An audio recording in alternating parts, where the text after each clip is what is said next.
Aku menulis ini bukan untuk mencari sensasi. Bahkan sampai hari ini, aku masih ragu apakah semua yang kami alami di Gunung Sindoro benar-benar terjadi, atau hanya hasil dari kelelahan dan ketakutan yang menumpuk.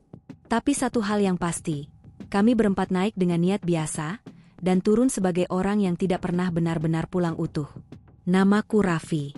Aku yang menceritakan semuanya, karena hanya aku yang masih sanggup menyusunnya menjadi kata-kata. 3 temanku, Dimas, Yoga, dan Bayu, lebih memilih diam. Ada luka yang tidak terlihat, dan mereka sepakat, tidak semua pengalaman harus dibagikan ke dunia luar. Pendakian ke Gunung Sindoro itu kami rencanakan mendadak. Tidak ada target heroik, tidak ada ambisi menaklukkan. Hanya pelarian singkat dari hidup yang terasa sesak. Dimas baru saja kehilangan ayahnya, Yoga terjebak masalah kerja, Bayu putus tunangan, dan aku sendiri, entah. Aku hanya merasa kosong, dan gunung selalu memberiku rasa tenang, setidaknya dulu. Kami tiba di base camp sore hari. Cuaca cerah, Sindoro berdiri gagah dengan awan tipis melingkari punggungnya. Dari jauh, gunung itu tampak ramah. Tapi begitu kami turun dari motor, ada perasaan aneh yang sulit dijelaskan. Seperti sedang diawasi, bukan dengan niat jahat, tapi penuh penilaian. Seorang bapak tua di pos perizinan menatap kami satu persatu terlalu lama. Tangannya gemetar saat menuliskan nama kami di buku tamu. 4 orang? Tanyanya pelan. Iya, Pak, jawabku. Ia mengangguk, lalu berkata dengan suara hampir berbisik. Naik boleh, tapi jaga ucapan. Jangan manggil apapun yang gak kelihatan. Aku tertawa kecil, mengira itu hanya candaan khas warga gunung. Tapi Dimas tidak tertawa. Ia malah menatap bapak itu dengan wajah tegang. Kalau dengar suara, jangan dijawab, lanjut si bapak, lalu menutup buku dengan cepat, seolah takut menulis terlalu lama. Kami saling pandang, lalu mengangguk sopan. Tidak ada yang bertanya lebih lanjut. Hari pertama pendakian berjalan normal. Jalur jelas, tanah padat, dan aroma hutan pinus masih terasa segar. Kami bercanda, tertawa, bahkan sempat merekam video pendek. Gunung terasa seperti gunung pada umumnya. Sunyi, indah, dan menenangkan. Tapi menjelang sore, keanehan kecil mulai muncul. Kompas Yoga berputar tak menentu. Awalnya kami mengira rusak. Tapi saat aku cek ponsel, sinyal hilang total, padahal seharusnya masih ada 1 bar. Jam tangan Bayu menunjukkan waktu berbeda 15 menit dari jamku. Hal-hal sepele, tapi cukup membuat kami saling diam. Kami mendirikan tenda di area yang seharusnya aman. Malam pertama dingin, tapi tidak ekstrim. Yang mengganggu justru suara-suara. Bukan suara hewan. Lebih seperti langkah kaki jauh di balik kabut, diselingi bunyi benda jatuh, seperti bambu dipukul pelan. Pendaki lain mungkin, kata Yoga mencoba menenangkan. Aku mengangguk, meski dadaku terasa sesak. Anehnya, tidak ada cahaya senter, tidak ada suara orang berbicara. Hanya langkah-langkah itu, berputar, tidak menjauh, tidak mendekat. Hari kedua, kami melanjutkan pendakian. Jalur mulai menyempit, vegetasi berubah. Kabut turun lebih cepat dari perkiraan.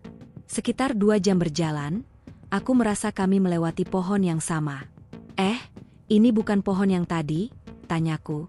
Dimas berhenti. Wajahnya pucat. Iya, ada tanda goresan pisau di batangnya. Aku bikin itu sejam lalu. Kami terdiam. Jalur seharusnya menanjak lurus, tapi kami seperti berjalan memutar. Kami memutuskan istirahat dan membuka peta fisik. Secara logika, posisi kami masih benar. Tapi perasaan di perutku menolak logika itu. Siang menjelang sore, kabut semakin tebal. Jarak pandang hanya beberapa meter. Di tengah sunyi itu, kami mendengar suara yang membuat darahku membeku. Suara orang tertawa. Bukan tawa mengejek. Bukan tawa gila. Tapi tawa ramai, bercampur banyak suara, seperti pasar. Ada warung. Bayu bertanya ragu. Aku ingin menjawab, tapi lidahku keluh. Sindoro bukan gunung wisata ramai. Tidak mungkin ada suara seperti itu di ketinggian segini. Suara itu perlahan menghilang, digantikan sunyi yang lebih pekat dari sebelumnya. Bahkan angin pun seperti berhenti. Kami memutuskan untuk berhenti dan mendirikan tenda lebih awal. Keputusan yang kemudian kusadari sebagai awal dari segalanya. Malam kedua, aku bermimpi aneh. Aku berada di tengah keramaian, banyak orang menawar barang, tapi wajah mereka kosong. Saat aku terbangun, bajuku basah oleh keringat, dan dari luar tenda, tercium bau seperti dupa dan tanah basah. Hari ketiga, kami bangun dengan perasaan tidak enak. Jalur di depan kami hilang. Seolah hutan bergeser semalaman. Pohon-pohon berdiri lebih rapat, dan tanah yang kami pijak terasa asing. Saat itulah aku sadar, kami bukan sekadar tersesat. Kami sedang diterima, atau mungkin dipanggil. Dan tanpa kami sadari, Gunung Sindoro sudah mulai menutup jalan pulang. Pagi di hari ketiga itu terasa ganjil sejak aku membuka mata. Bukan karena dingin, bukan pula karena kabut yang masih menggantung rendah di antara pepohonan, tapi karena sunyi yang tidak wajar. Biasanya gunung selalu punya suara.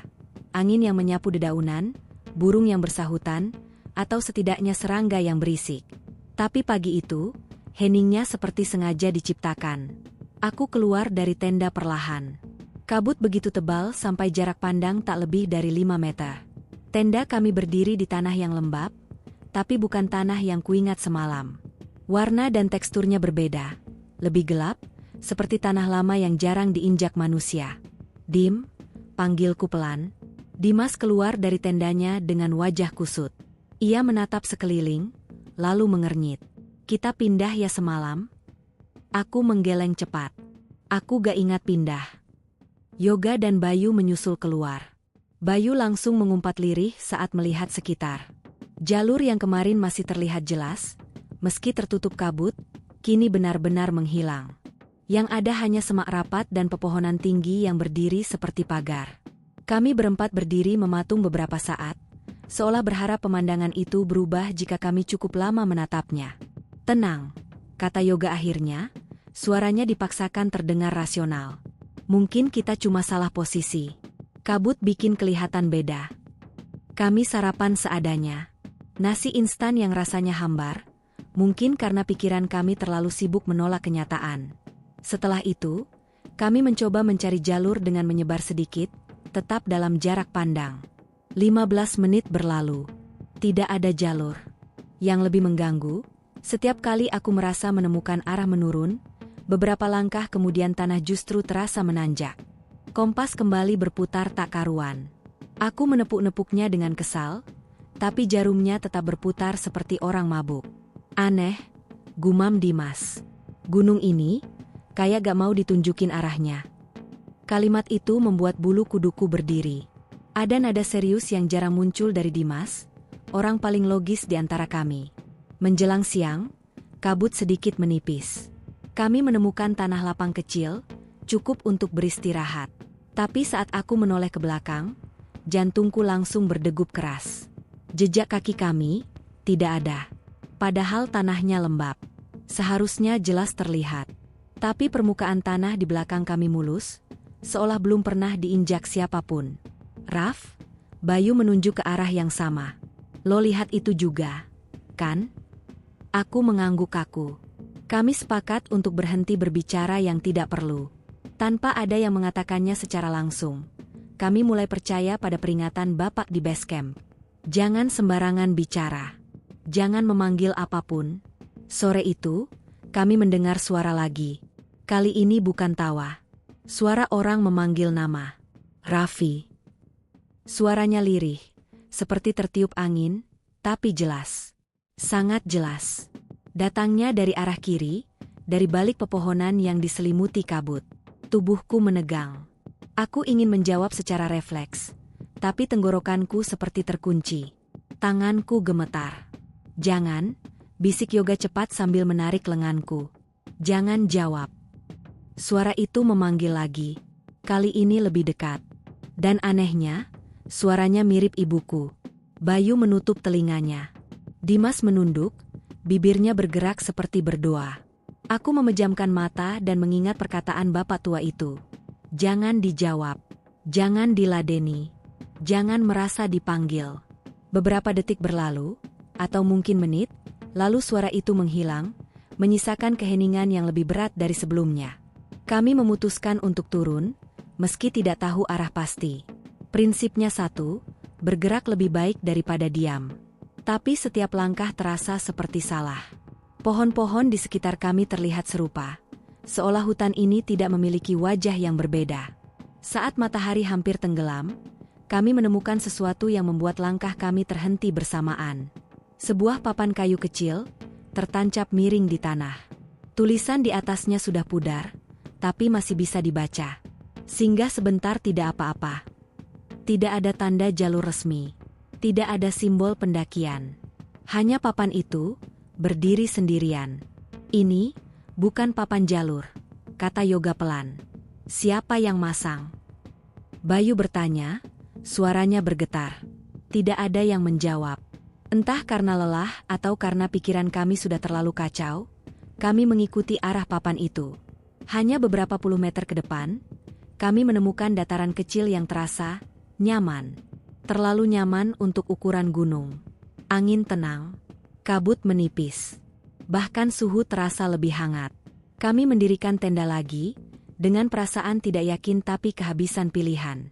Malam ketiga adalah malam pertama aku benar-benar merasa takut. Di luar tenda, terdengar suara aktivitas. Bukan langkah kaki seperti sebelumnya, tapi suara benda diseret, suara orang berbicara cepat dalam bahasa yang tidak ku mengerti, dan sesekali, bunyi seperti koin jatuh. Aku mengintip keluar sedikit. Kabut bergerak pelan di antara pepohonan, membentuk bayangan-bayangan yang menyerupai manusia.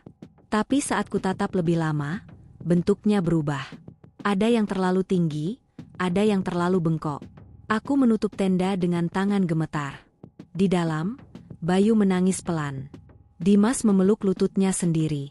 Yoga memejamkan mata, wajahnya pucat seperti orang sakit. Tak satu pun dari kami tidur nyenyak malam itu. Dan saat aku akhirnya terlelap sebentar, aku bermimpi berjalan di sebuah jalan tanah yang ramai. Banyak orang berlalu lalang, membawa barang dagangan, menawar dengan suara riuh. Seseorang menepuk pundakku dan berkata pelan di telingaku, "Besok, kalian akan sampai." Aku terbangun dengan napas terengah, dan satu kesadaran pahit memenuhi kepalaku. Kami tidak lagi hanya tersesat secara arah. Kami sedang dibawa ke suatu tempat. Hari keempat dimulai tanpa matahari. Saat aku membuka mata, langit di atas tenda hanya berupa abu-abu pucat yang tidak jelas batasnya. Aku sempat berpikir masih terlalu pagi, tapi jam tanganku menunjukkan pukul 10.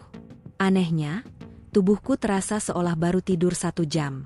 Kepala berat, sendi-sendi ngilu, dan perut kosong seperti sudah berhari-hari tidak makan. Aku keluar tenda perlahan. Kabut belum benar-benar hilang, hanya menipis di beberapa bagian. Tapi yang membuatku tercekat bukan itu. Tenda kami bertambah 1. Sebuah tenda dom kecil berwarna hijau kusam berdiri sekitar 5 meter dari tenda kami. Tenda itu tampak tua, kainnya kusam, resletingnya berkarat, dan pasaknya tertanam rapi seolah sudah lama berada di sana. "Dim, Yoga, Bayu," panggilku dengan suara gemetar. Mereka keluar satu persatu. Reaksi mereka sama sepertiku. Terdiam, membeku, lalu saling menatap tanpa berani mendekat.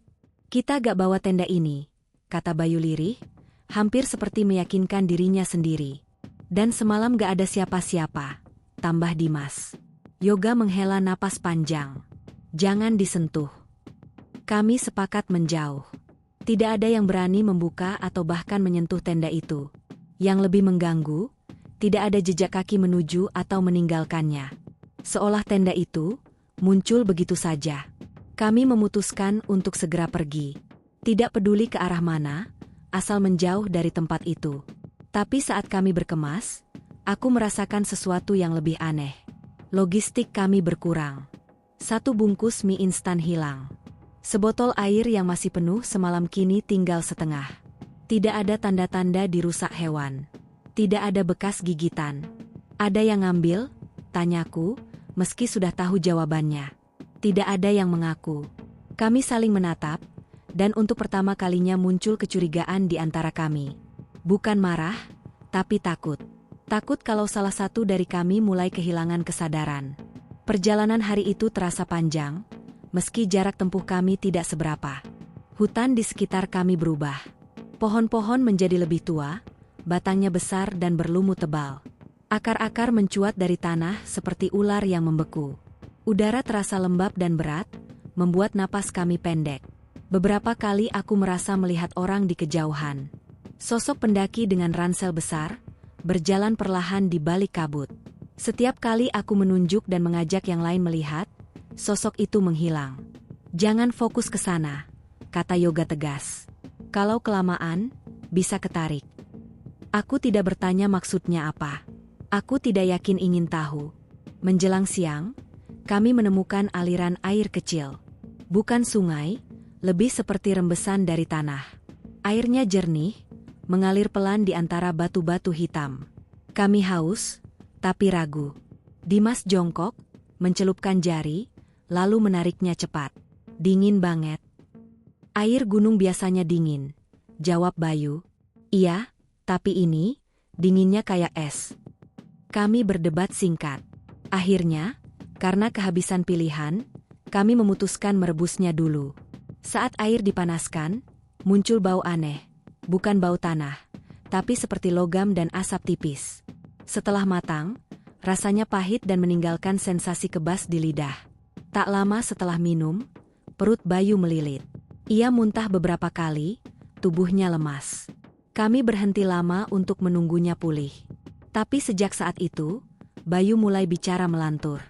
"Ada orang nungguin kita," katanya tiba-tiba sambil menatap kosong ke arah hutan. "Siapa?" tanyaku, meski takut dengan jawabannya. "Yang punya pasar." Kami terdiam. Sore hari, kabut turun lebih cepat dari biasanya. Jarak pandang hanya 1-2 meter. Suara-suara mulai kembali terdengar, bukan satu, tapi banyak. Seperti orang bercakap-cakap dalam jumlah besar, bercampur tawa dan teriakan pendek. Kami berhenti. "Itu, sama kayak mimpi lo," bisik Dimas kepadaku. Aku mengangguk perlahan. Suara itu sangat mirip dengan yang kudengar dalam tidurku. Riuh, ramai, dan tidak seharusnya ada di gunung. Tiba-tiba, dari balik kabut, muncul seorang pria tua.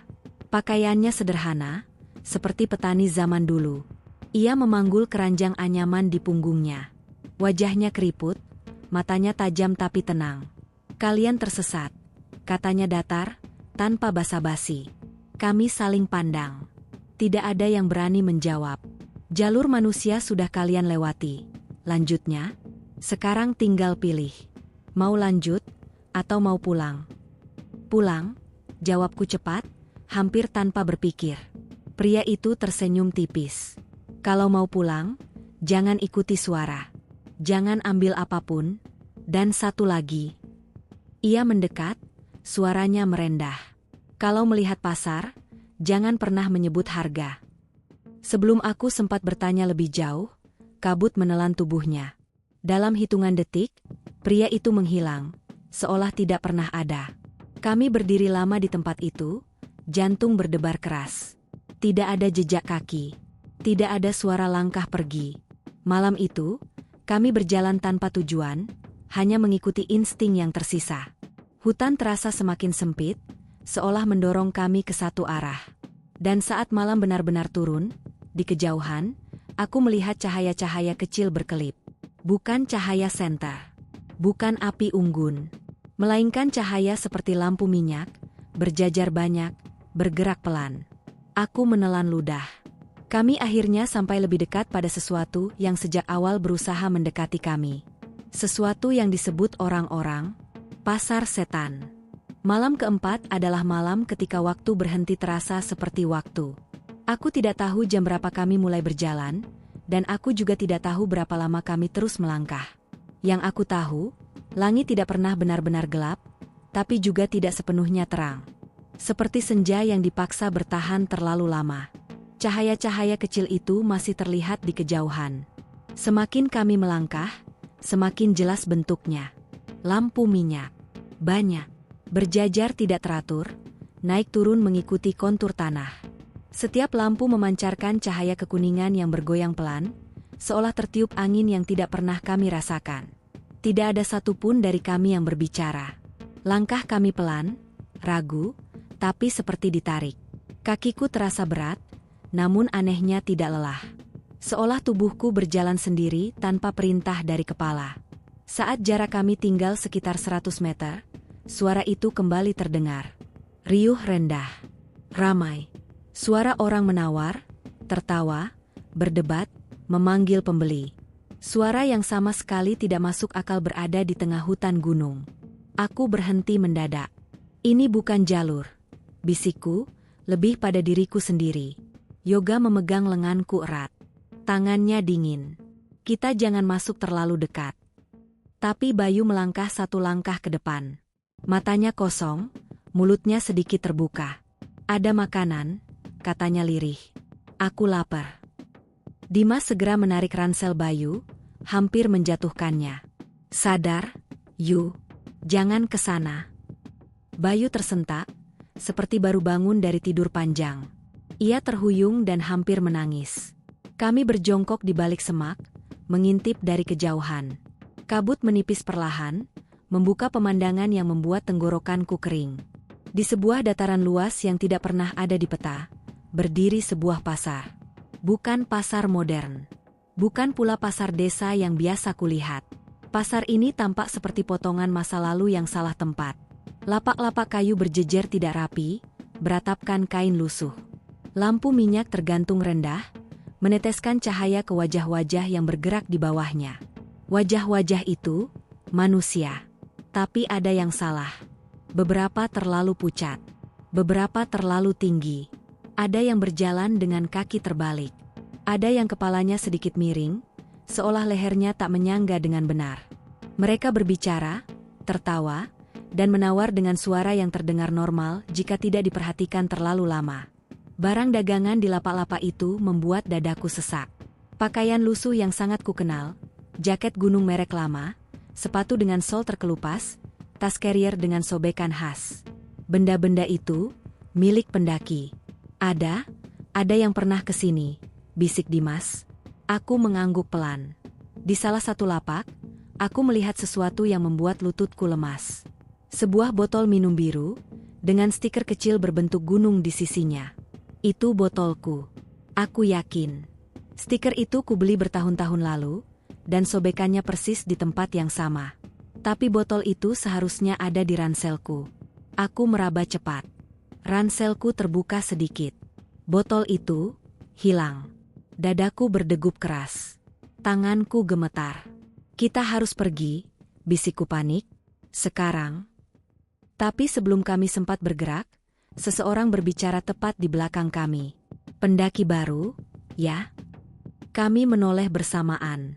Seorang perempuan paruh baya berdiri di sana. Pakaiannya sederhana, seperti pedagang pasar tradisional. Wajahnya ramah, senyumnya lebar, tapi matanya kosong. Tidak memantulkan cahaya apapun. Silakan, katanya sambil menunjuk ke arah pasar. Lihat-lihat saja. Gak beli juga gak apa-apa. Aku teringat kata-kata pria tua siang tadi. Jangan menyebut harga. Jangan ambil apapun. Jangan ikuti suara. Kami tidak menjawab. Tidak mengangguk. Tidak menolak. Kami hanya diam. Perempuan itu memiringkan kepala. Senyumnya melebar sedikit lebih dari wajar. Malu, ya? Ia melangkah mendekat satu langkah. Bau tanah basah dan asap menempel di pakaiannya. 3 hari lagi, katanya pelan, seolah bicara pada dirinya sendiri. Biasanya, sudah pas. Pas apa? Suara Bayu bergetar. Perempuan itu menatap Bayu lama, terlalu lama. Lalu tertawa kecil. Pas jadi milik. Aku meraih tangan Bayu dan menariknya mundur. Dimas dan Yoga ikut bergerak. Kami mundur perlahan, menjaga jarak, tidak memalingkan wajah. Perempuan itu tidak mengejar. Ia hanya berdiri, menatap kami dengan senyum yang tak pernah hilang, lalu berbalik kembali ke pasar. Saat kami cukup jauh, suara pasar kembali menggema, lebih keras dari sebelumnya. Seolah menyadari kehadiran kami. Kami berlari. Tidak peduli arah. Tidak peduli jalur. Kami berlari sampai napas habis dan kaki gemetar. Saat akhirnya berhenti, kami tersungkur di tanah basah. Tidak ada cahaya lampu lagi. Tidak ada suara pasar. Hanya kabut dan hutan yang kembali sunyi. Tapi aku tahu satu hal dengan pasti. Kami sudah terlihat. Dan setelah terlihat, tidak ada jaminan kami bisa pergi dengan utuh. Malam itu, tidak ada yang berani tidur. Karena kami semua tahu, orientasi telah berakhir. Dan apa yang menunggu kami setelah ini, bukan lagi sekadar tersesat. Aku tidak tahu kapan tepatnya hari kelima dimulai. Setelah kami berlari menjauh dari cahaya pasar itu, waktu kehilangan bentuknya. Tidak ada pagi yang jelas, tidak ada malam yang benar-benar berakhir. Hanya kabut, langkah, dan rasa takut yang terus menempel di dada seperti beban basah. Kami berjalan tertatih menyusuri hutan yang semakin asing. Pohon-pohon tampak lebih rapat, lebih tua, seolah kami memasuki bagian gunung yang tidak pernah diinjak manusia. Batang-batangnya berlumut tebal, akarnya mencuat ke permukaan tanah seperti tangan-tangan kaku yang mencoba menjigal kaki kami. Bayu berjalan paling belakang. Nafasnya pendek, wajahnya pucat keabu-abuan. Sejak melihat pasar itu, matanya sering kosong, seperti pikirannya tertinggal di sana. "Bayu," panggilku pelan. "Lo masih kuat?" Ia menoleh lambat. "Kuat, tapi aku kayak dengar orang manggil terus. Raf." Aku menahan napas. "Jangan diturutin. Dengar suara kita aja." Ia mengangguk, tapi aku tidak yakin ia benar-benar mendengar. Kami berhenti saat menemukan tanah datar kecil. Tidak ada pilihan lain selain beristirahat. Logistik kami menipis cepat. Entah bagaimana, makanan selalu berkurang lebih cepat dari perhitungan.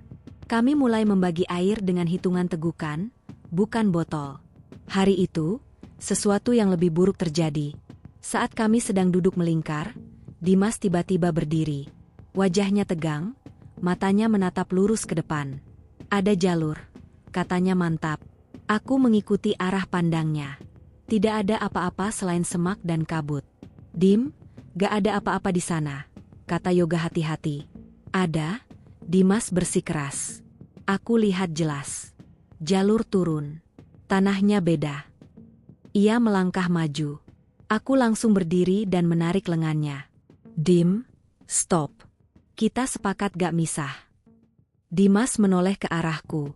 Tatapannya kosong, tapi bibirnya tersenyum tipis. Senyum yang tidak pernah kulihat sebelumnya.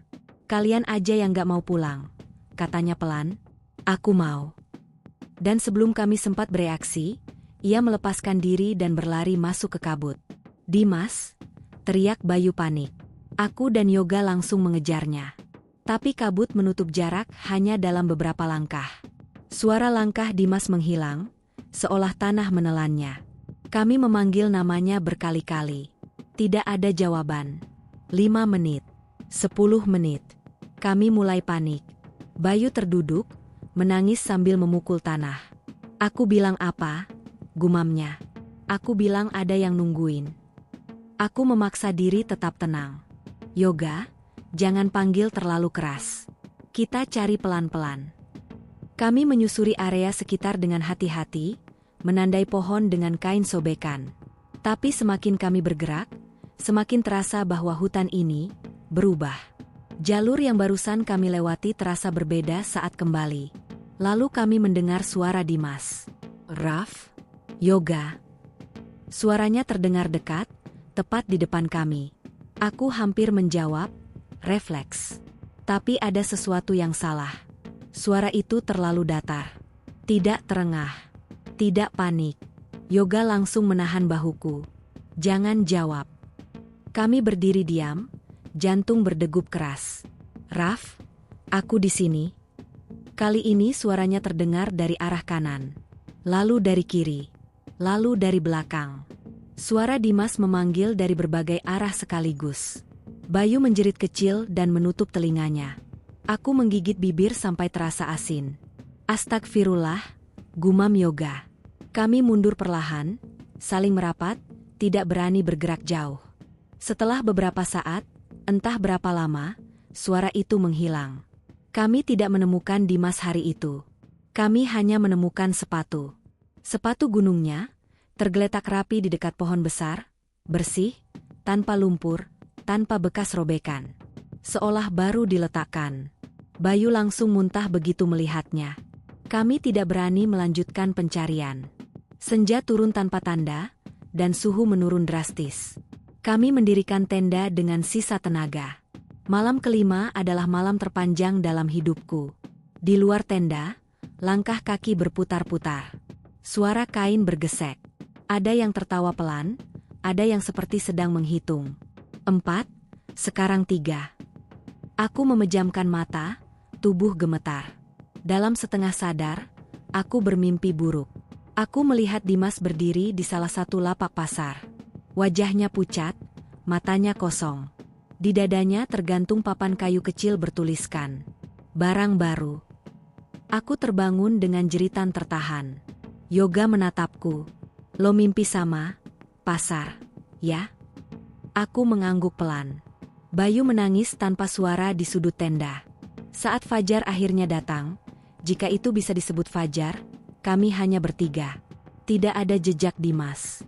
Tidak ada jalur. Tidak ada petunjuk. Dan di tanah dekat tenda, ada 3 bekas langkah kaki menuju hutan. Langkah kami. Dan 1 bekas langkah tambahan. Lebih panjang. Lebih dalam. Bukan manusia. Hari ke-6 dimulai dengan kesadaran yang menyakitkan. Kami tinggal bertiga. Tidak ada Dimas. Tidak ada tanda ia pernah benar-benar bersama kami. Jika bukan karena sepatu itu, yang kini kami kubur dangkal di bawah pohon besar, aku mungkin akan meragukan ingatanku sendiri. Kabut pagi menggantung rendah, menekan dada. Bayu duduk lama menatap tanah bekas kuburan sepatu, bibirnya bergerak pelan entah berdoa atau berbicara pada dirinya sendiri. Yoga mengemasi barang dengan gerakan mekanis, wajahnya kaku. Aku mencoba memeriksa logistik, kebiasaan lama untuk merasa memegang kendali, dan menemukan kenyataan pahit. Sisa makanan mungkin cukup 2 hari, air 1 hari jika dibagi ketat. Kita harus turun, kataku akhirnya, apapun risikonya. Yoga mengangguk tanpa menatapku. Bayu tidak menjawab. Kami memilih arah yang terasa menurun.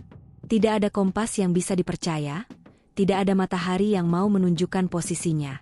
Hutan seolah menolak memberi petunjuk. Setiap beberapa ratus langkah, aku merasakan deja vu, akar yang sama, batu yang sama, bahkan bau tanah yang sama, seolah kami berjalan di lingkaran yang tak kasat mata. Menjelang siang, kami menemukan gubuk kecil dari anyaman bambu. Berdiri miring, atapnya ditambal daun kering. Tidak ada asap, tidak ada suara. Namun tanah di depannya bersih, seperti sering diinjak. "Siapa yang tinggal di sini?" tanya Bayu lirih. Yoga menggeleng. "Jangan masuk." Aku setuju. Tapi di ambang pintu gubuk, ada semangkuk nasi putih hangat. Uapnya masih mengepul. Perutku bergejolak. Bau nasi itu sederhana, menenangkan, terlalu nyata untuk diabaikan. "Jangan," ulang Yoga, lebih keras. Aku menarik napas panjang dan mundur. Bayu menatap mangkuk itu lama sekali, air liur menetes di sudut bibirnya. Lalu ia berbisik, "Cuma 1 suap." Aku memegang bahunya. "Kalau kita makan, kita berhenti jadi tamu." Kalimat itu meluncur begitu saja, tapi terasa benar. Bayu menggigil dan akhirnya mengangguk. Kami meninggalkan gubuk itu tanpa menoleh lagi. Di belakang, aku mendengar suara sendok beradu pelan, seperti ada yang baru duduk untuk makan. Aku mempercepat langkah. Sore hari, hujan turun tanpa peringatan. Bukan hujan deras, tapi gerimis yang dinginnya menembus tulang. Kami berteduh di bawah pohon besar. Disitulah Bayu mulai berubah. Ia tertawa kecil tanpa sebab. Lalu berbicara dengan suara lain, lebih berat, lebih tua. "Mereka gak suka ditinggal," katanya sambil menatap ke arah hutan. "Barang yang sudah dilihat, harus kembali." Aku menatap Yoga. Wajahnya memucat. "Bayu, dengerin gue. Kita mau pulang." Bayu menggeleng pelan. "Pulang kemana? Jalur manusia sudah lewat." Kalimat itu persis seperti yang diucapkan pria tua tempo hari. Dadaku serasa diremas. Kami memutuskan berjalan lagi meski hujan belum reda. Bayu di tengah, aku di depan, Yoga di belakang, formasi rapat agar tak ada yang tertinggal. Tapi setiap kali aku menoleh, jarak di antara kami terasa berubah. Kadang Yoga terlalu jauh, kadang Bayu terlalu dekat, napasnya panas di tengkuku. Menjelang malam, kami mendengar lonceng. Bukan lonceng hewan. Bunyi kecil, ritmis, seperti lonceng lapak pasar. Aku merinding. Cahaya-cahaya kecil kembali muncul di sela pepohonan. Bukan terang, hanya cukup untuk memancing mata. Kita belok, kata Yoga cepat. Kami belok. Lonceng ikut belok. Kami berhenti. Lonceng berhenti. Bayu tertawa lagi. Mereka nyari yang kurang. Aku meraih tangan Bayu dan menatap matanya. Dimas sudah pergi. Kita gak akan nambah. Bayu menunduk. Air mata jatuh. Tapi senyumnya masih ada. Kalau gak ada yang nambah, mereka ambil. Malam itu kami mendirikan tenda dengan tergesa. Hujan berhenti, diganti dingin yang menggigit. Di luar, suara-suara berkumpul. Bisik-bisik, tawa pendek, langkah yang mengitari. Aku memeluk lutut, mencoba mengingat wajah orang-orang di rumah agar pikiranku tidak pecah. Sekitar tengah malam, Bayu bangun dan membuka resleting tenda. Jangan keluar, bisikku. Ia menoleh. Untuk sesaat, Bayu yang kukenal kembali. Raf, kalau aku gak ada nanti, jangan cari. Hatiku jatuh. Jangan ngomong gitu. Ia tersenyum lemah. Aku capek. Yoga meraih Bayu dan menariknya kembali. Kami bertiga berpelukan dalam ruang sempit, napas saling bercampur. Di luar, seseorang mengetuk kain tenda, pelan, sopan. Permisi, suara perempuan terdengar. Dagangan lama boleh ditukar? Aku menutup mata. Tidak menjawab. Ketukan itu berulang 3 kali, lalu berhenti. Fajar datang terlambat. Saat cahaya abu-abu menyusup, kami membuka tenda dengan tangan gemetar. Bayu masih ada, duduk memeluk ranselnya. Tapi wajahnya kosong, seperti kaca buram. Di tanah depan tenda, tergeletak koin-koin tua, berkarat, berlubang tengah. 3 buah. Yoga memungut 1, lalu cepat menjatuhkannya. Jangan sentuh. Aku menghitung. 3 koin. 3 orang. Angin berdesir, membawa suara yang jauh tapi jelas. Riuh pasar yang menunggu. Kami berkemas tanpa bicara. Langkah kami berat, lebih berat dari kemarin. Aku tahu, komplikasi belum selesai. Gunung ini belum puas. Dan entah bagaimana, aku merasakan satu kepastian pahit. Harga untuk pulang akan segera diminta.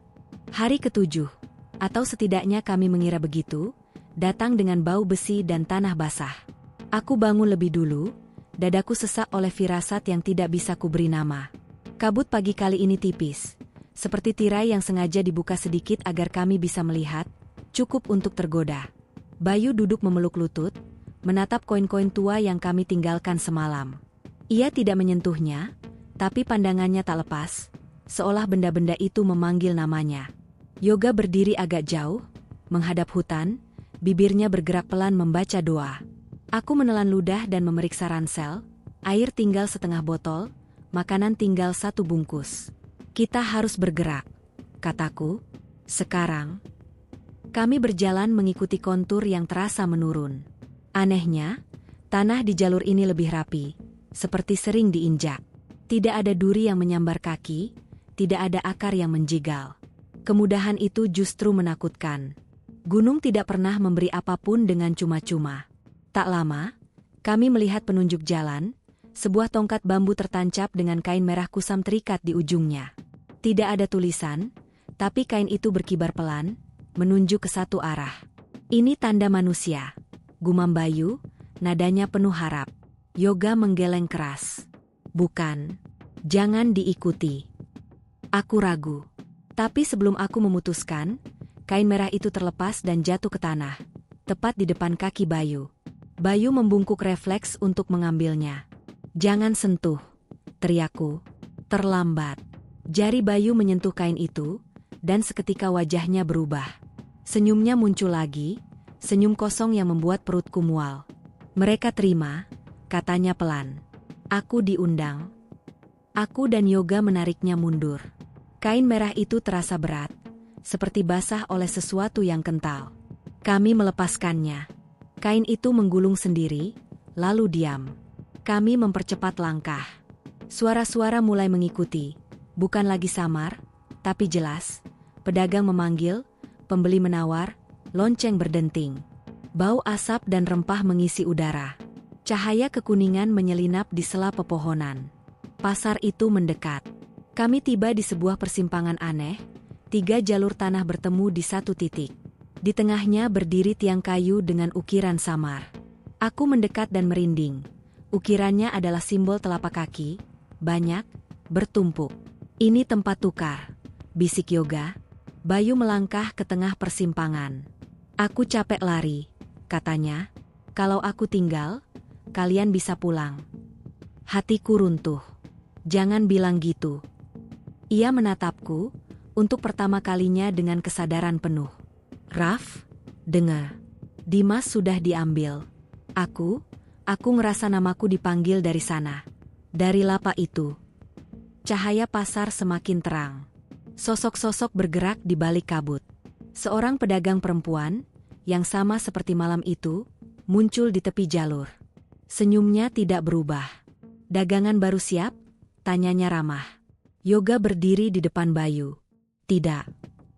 Perempuan itu menghela napas, pura-pura kecewa. Sayang, kurang satu lagi. Aku merasakan tekanan di telinga, seperti ketinggian ekstrim. Tiang kayu di tengah persimpangan bergetar halus. Tanah seakan bernapas. Bayu menjerit. Tubuhnya kejang, lalu terdiam. Dari mulutnya keluar suara lain, parau dan tua, nama disebut, harga turun.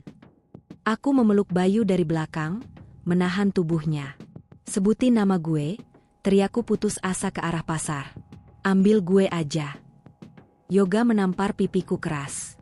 Jangan, itu tawar-menawar. Perempuan itu tertawa kecil. Tenang. Semua ada gilirannya. Lonceng berdenting. 2 sosok tinggi mendekat, wajahnya tertutup kain. Langkah mereka tidak menyentuh tanah. Aku mencium bau koin dan darah tua. Yoga menarik tasnya dan mengeluarkan keris kecil. Bukan senjata, hanya pusaka keluarga yang selalu ia bawa. Ia menusukkan ujungnya ke tanah di depan persimpangan. Kalau mau ambil, katanya tegas, ambil lewat aku. Tanah bergetar lebih keras. Cahaya berkedip. Sosok-sosok itu berhenti. Perempuan itu menyipitkan mata. Penjaga, gumamnya. Selalu merepotkan. Ia menoleh ke arahku. 1 malam lagi, katanya. Besok harga ditentukan. Pasar itu menjauh. Cahaya meredup. Suara surut seperti ombak yang ditarik mundur. Persimpangan kembali sunyi.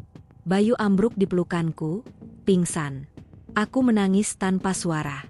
Yoga berlutut, napasnya tersengal. Kami bertahan.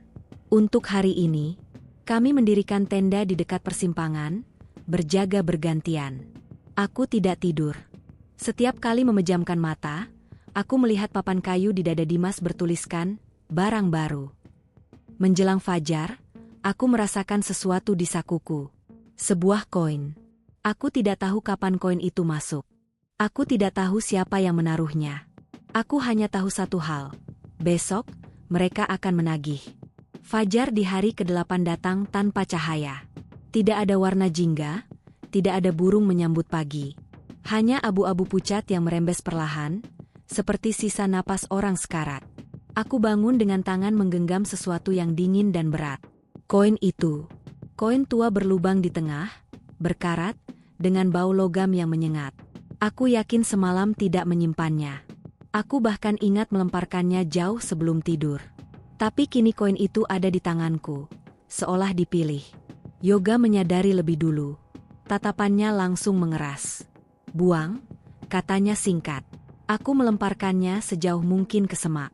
Koin itu memantul sekali, lalu hilang tanpa suara. Tidak jatuh. Tidak berdesing. Menghilang begitu saja. Bayu masih pingsan. Napasnya dangkal, kulitnya dingin. Di lehernya muncul garis tipis kehitaman, seperti bekas tali yang lama. Aku menelan ludah dan membenarkan kerah bajunya, berusaha menutupi sesuatu yang bahkan tidak bisa kuterima. Kami sepakat bergerak sebelum mereka Kembali. Jalur di depan persimpangan semalam terbuka lebar, seperti undangan. Tanahnya rata, hampir nyaman untuk dilalui. Itu membuat kami curiga, tapi kami tidak punya pilihan. Semakin jauh kami berjalan, semakin kuat bau pasar itu. Bukan lagi samar, jelas. Asap minyak, kain tua, keringat, dan logam. Suara-suara mulai terdengar, terputus-putus, seperti radio rusak. Bayu tersadar saat suara lonceng berdenting nyaring. Ia membuka mata dengan jeritan, lalu duduk tergesa. Udah mulai, katanya lirih. Belum, kataku cepat, meski aku sendiri tidak yakin. Kita masih di jalan. Bayu menatap ke depan. Kita di jalur dagang. Aku dan Yoga saling pandang. Di kiri kanan jalur, aku melihat sesuatu yang belum pernah kulihat sebelumnya. Lapak-lapak kosong. Tidak ada pedagang, tidak ada barang, hanya meja kayu tua berjajar, seolah menunggu diisi. Salah satu lapak memiliki papan kecil di depannya. Aku membaca tulisannya dengan jantung berdebar. Titipan. Bayu berhenti di depan lapak itu. Tangannya gemetar. Ini buat Dimas, katanya. Aku merasakan amarah bercampur takut. Jangan mulai. Bayu menunduk. Air matanya jatuh ke papan kayu. Dia masih di sini. Aku dengar suaranya tiap malam. Suara langkah mendekat. Perempuan pedagang itu muncul lagi, kini ditemani dua sosok tinggi berkerudung kain. Senyumnya lebih lebar, matanya tetap kosong. Waktunya menentukan harga, katanya ceria. Kalian sudah sampai. Yoga berdiri tegak. Harga kami bukan manusia. Perempuan itu terkekeh. Semua yang datang membawa harga. Ada yang bayar dengan waktu, ada yang bayar dengan ingatan, ada yang bayar dengan diri. Ia menunjuk Bayu. Yang ini sudah setengah. Bayu melangkah maju tanpa perlawanan. Aku menariknya, tapi lengannya terasa berat, seperti ditarik dari dua arah. Raf, katanya pelan. Kalau aku tinggal, lo pulangi nama gue. Jangan biarin gue jadi barang. Hatiku hancur. Gue janji. Perempuan itu mengangguk puas. Kesepakatan tercapai. Tanah di bawah kaki Bayu terbuka seperti pintu. Kabut naik, menelan separuh tubuhnya. Ia menatapku untuk terakhir kali, tatapan jernih, bebas dari pengaruh apapun. Jangan lihat belakang, katanya. Lalu ia menghilang. Aku berteriak, mencoba menerobos, tapi Yoga menahanku. Selesai, katanya dengan suara pecah. Kalau kita melawan sekarang, kita ikut. Pasar mendadak ramai. Lapak-lapak terisi seketika. Barang-barang muncul. Ransel, sepatu, jaket, botol minum. Aku melihat lapak dengan papan baru bertuliskan. Barang lama. Aku tahu itu milik Dimas. Perempuan itu mendekat, menyerahkan sesuatu padaku. Sebuah kain merah, bersih, terlipat rapi. Jalur pulang, katanya. Ikuti sampai habis. Jangan berhenti. Jangan bicara. Aku ingin menolak. Tapi Yoga mengangguk kecil. Ini satu-satunya jalan. Kami berdua berjalan menjauh tanpa menoleh. Suara pasar mengejar sampai beberapa langkah, lalu memudar. Bau menghilang. Kabut menipis. Setelah berjalan lama, entah berapa lama, kami tiba di jalur tanah yang familiar. Vegetasi berubah. Tanda cat merah putih muncul di batang pohon. Aku jatuh berlutut, menangis tanpa suara. Kami keluar. Saat akhirnya bertemu tim SAR 2 hari kemudian, mereka bilang kami ditemukan di hari ke-13. Kurus, dehidrasi, selamat. Tapi mereka hanya menemukan 2 pendaki. Dalam laporan, nama Bayu dan Dimas tertulis, hilang. Aku tidak pernah bilang soal pasar. Soal harga. Soal kesepakatan. Tapi sampai sekarang, setiap kali mencium bau asap minyak dan mendengar lonceng di malam hari, aku tahu. Pasar itu masih buka. Dan suatu hari, mungkin, mereka akan menagih lagi. Aku pikir semua sudah selesai ketika kami keluar dari jalur itu. Aku pikir klimaksnya adalah saat Bayu diambil, dan kami diberi jalan pulang. Aku salah besar. Karena hari ke-9 hingga hari ke-13, Hari-hari yang oleh tim SAR disebut sebagai fase kritis penyelamatan, justru menjadi bagian paling mengerikan. Bukan karena apa yang terlihat, tapi karena apa yang mengikat kami, aku dan Yoga, setelah kesepakatan itu dibuat. Kami berjalan mengikuti kain merah pemberian pedagang pasar. Kain itu tidak pernah menyentuh tanah. Ia melayang rendah di depan kami, bergerak perlahan, seperti tahu persis kemana harus membawa kami. Setiap kali kami berhenti terlalu lama, kain itu bergetar halus, seolah mengingatkan. Hari ke-9, kami menemukan jalur resmi. Cat merah putih di pohon, papan penunjuk arah yang kusam tapi nyata. Yoga menangis saat melihatnya. Aku ikut terduduk, tertawa dan menangis bersamaan. Kami pikir sudah aman. Malamnya, kami mendirikan tenda di dekat jalur itu. Untuk pertama kalinya setelah berhari-hari, aku merasa bisa tidur. Kesalahan fatal. Aku terbangun tengah malam oleh suara riuh yang sangat kukenal. Bukan dari kejauhan. Bukan samar. Tepat di luar tenda. Suara pasar. Tawa, tawar-menawar, bunyi koin, gesekan kain. Bahkan bau asap minyak dan tanah basah itu kembali, pekat. Jantungku seperti diremas tangan tak terlihat. Yoga juga terbangun. Wajahnya pucat pasi. "Raf," bisiknya. "Kita belum lunas." Resleting tenda ditarik dari luar. Aku mematung. Nafasku tercekat. Kain merah yang kami simpan di antara ransel bergerak sendiri, merayap keluar tenda seperti ular. "Permisi," suara perempuan pedagang itu terdengar ramah. "Lapak pindah. Dagangan lama perlu dicek." Aku memejamkan mata, mengingat semua pantangan. Jangan menawar. Jangan menyebut nama. Jangan makan. Jangan melihat terlalu lama. Yoga meraih tanganku erat. "Kita sudah sepakat," kataku dengan suara gemetar. "Harga sudah dibayar." Perempuan itu tertawa kecil. "Harga orang memang sudah. Tapi, ingatan belum." Tenda terbuka. Kami tidak lagi berada di jalur gunung. Kami berdiri di tengah pasar setan, kali ini lebih jelas, lebih terang, lebih dekat. Lapak-lapak berderet panjang. Lampu minyak bergoyang pelan. Wajah-wajah itu menatap kami serentak. Di salah satu lapak depan, aku melihat Bayu. Ia berdiri diam, mengenakan jaketnya sendiri, wajahnya pucat, matanya kosong.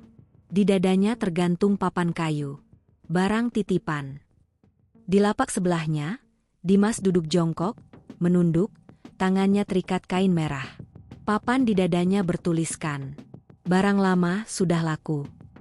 Kakiku lemas. Aku jatuh berlutut. "Ini gak adil." Suaraku pecah. Perempuan pedagang mendekat. "Adil itu urusan manusia. Kami urusan keseimbangan."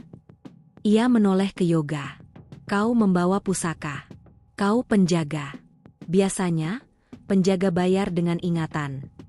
Yoga menggeleng keras. "Ambil aku aja." Perempuan itu tersenyum. "Bukan begitu caranya." Lonceng berdenting panjang. Pasar sunyi mendadak. Semua mata tertuju pada kami. "Pilih," katanya padaku. "Kau pulang utuh, tapi lupakan mereka sepenuhnya. Atau kau ingat, dan pintu kami selalu terbuka untukmu." Dadaku sesak. Jika aku lupa, Bayu dan Dimas benar-benar hilang. Bukan hanya tubuhnya, tapi juga keberadaannya di dunia. Tapi jika aku ingat, aku akan selalu terikat. Aku menatap Bayu. Untuk sesaat, matanya berkedip. Ada kesadaran. Ia tersenyum tipis. "Raf," katanya tanpa suara. "Ingat aja. Jangan biarin kami hilang dua kali." Aku menutup mata. "Aku pilih ingat," kataku pelan tapi tegas. Pasar bergemuruh. Lampu bergetar. Perempuan itu menghela napas panjang, seperti kecewa sekaligus puas. "Baik," katanya. "Tapi ingatan itu berat. Kau akan membawanya seumur hidup." Ia mengetuk keningku dengan ujung jarinya. Dunia meledak putih. Aku terbangun di tandu, cahaya matahari menyilaukan. Suara helikopter. Teriakan tim SAR. Tubuhku kering, bibir pecah-pecah. Yoga terbaring di sampingku, pingsan tapi bernapas. Hidup. Ada 2 survivor. seseorang berteriak. Aku menangis, bukan karena selamat, tapi karena aku ingat semuanya. Hari ke-13, kami resmi dievakuasi. Media tidak diberi akses. Laporan disederhanakan. 2 pendaki selamat, 2 hilang karena medan ekstrim. Tidak ada pasar. Tidak ada kesepakatan. Tidak ada koin. Tapi setiap malam sejak itu, saat aku memejamkan mata, aku mendengar lonceng berdenting. Dan kadang, di antara keramaian mimpi, aku melihat sebuah lapak kosong. Dengan papan kecil bertuliskan namaku. Menunggu hari ketika aku kembali. Aku kembali ke dunia manusia dengan tubuh yang selamat, tapi jiwa yang compang-camping. Resolusi dari semua ini tidak datang sebagai ketenangan, melainkan sebagai bekas. Bekas yang tidak terlihat, namun menetap, seperti bau asap yang menempel di pakaian meski sudah dicuci berkali-kali. Hari ke-14, atau hari pertama menurut kalender manusia, aku terbangun di rumah sakit kecil di kaki gunung. Cahaya pagi menembus jendela, putih dan bersih. Suara mesin infus berdetak pelan, ritmis, menenangkan. Jika bukan karena luka di kaki dan tenggorokan kering yang perih, aku hampir percaya semuanya hanya mimpi buruk akibat dehidrasi. Yoga terbaring di ranjang sebelah. Matanya terbuka, tapi kosong. Dokter bilang ia mengalami syok berat. Tidak banyak bicara, hanya mengangguk atau menggeleng. Pusaka kecilnya, keris yang menusuk tanah di persimpangan, tidak ditemukan. Ia tidak pernah menanyakannya lagi. Tim SAR datang bergantian. Pertanyaan mereka berulang dan datar, jalur terakhir, cuaca, keputusan fatal. Aku menjawab seperlunya. Tidak ada pasar. Tidak ada pedagang. Tidak ada kesepakatan. Mereka mencatat, mengangguk, lalu menutup buku. Seorang petugas menarikku ke samping dan berkata pelan, ada hal-hal yang memang tidak perlu ditulis. 2 nama dinyatakan hilang. Dimas dan Bayu. Upacara kecil dilakukan oleh keluarga. Doa dipanjatkan tanpa jasad. Aku berdiri di belakang, menunduk, menahan gelombang rasa bersalah yang datang seperti ombak pasang. Ibunya Bayu memelukku lama sekali. Terima kasih sudah bawa pulang ceritanya, katanya. Aku hampir jatuh pingsan. Jika ia tahu apa arti cerita yang kubawa.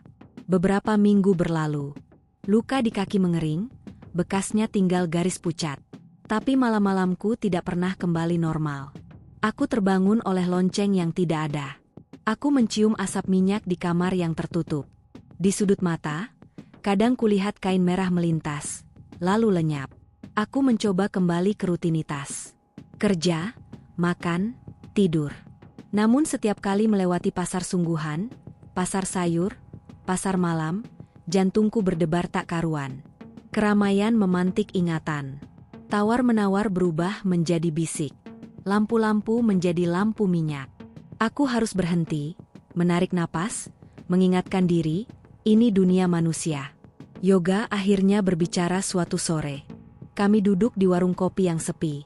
Aku lupa banyak hal, katanya. Wajah mereka, suaranya, kosong. Aku mengangguk. Aku tahu itu harga yang ia bayar. Penjaga membayar dengan ingatan. Ia masih hidup, utuh. Aku yang memilih mengingat. Ada satu yang gak hilang. Lanjutnya, rasa. Setiap lewat gunung, rasanya ada yang ngitung langkah. Aku menatap cangkirku. Mereka memang menghitung. Kami sepakat satu hal, tidak pernah naik gunung lagi. Bukan karena takut ketinggian, tapi karena tahu, beberapa jalur tidak dibuat untuk dilalui 2 kali. Bulan berganti. Media menanyakan ulang tahun peristiwa itu. Artikel pendek muncul, dingin dan rapi. Faktor cuaca dan medan ekstrim.